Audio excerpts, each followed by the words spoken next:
മമ്പാട് നൂറെ Medina December 26 നാളെ ആരംഭിക്കും. മമ്പാട് ഫാറൂഖാബാദ് അഞ്ചാമത് അൽ ഫാറൂഖ് നൂറെ മദീന 26, 27, 28 തീയതികളിൽ നടക്കും.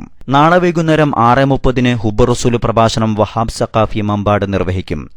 മജ്മഅ് മാനേജർ സീഫോർത്ത് അബ്ദുറഹ്മാൻ ദാരിമി ഉദ്ഘാടനം ചെയ്യും. അൽ ഫാറൂഖ് ട്രഷറർ ഖാദിർ ഹാജി വടപ്പുറം അധ്യക്ഷത വഹിക്കും. Faroon Fadili Sadath Mampad, Kunhapputhangal Mampad, Hussain Musliyar Kattupoyil, engineer Siddique Haji, K P Shoukath, K M Moulavi Kattumunda, Ammar Misbahi തുടങ്ങിയവർ പങ്കെടുക്കും. 27 വൈകുന്നേരം 6:30 വഹാബ് സഖാഫി മമ്പാടിന്റെ ഹുബ്ബർ-റസൂൽ പ്രഭാഷണവുമുണ്ടാകും. 28 വൈകുന്നേരം നടക്കുന്ന ഇശൽ നിലാവ് കൂറ്റമ്പാറ അബ്ദുറഹ്മാൻ ദാരിമി ഉദ്ഘാടനം ചെയ്യും. ബാപ്പു തങ്ങൾ മമ്പാട് അധ്യക്ഷത വഹിക്കും. ഹൈദരലി തങ്ങൾ എടവണ്ണ പ്രാർത്ഥനയ്ക്ക് നേതൃത്വം നൽകും.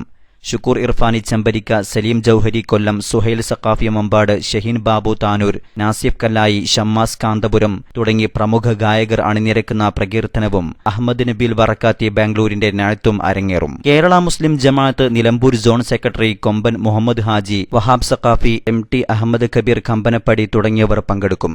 സമാപന പ്രാർത്ഥനയ്ക്ക് അഹദൽ തങ്ങൾ മുത്തനൂർ നേതൃത്വം നൽകും.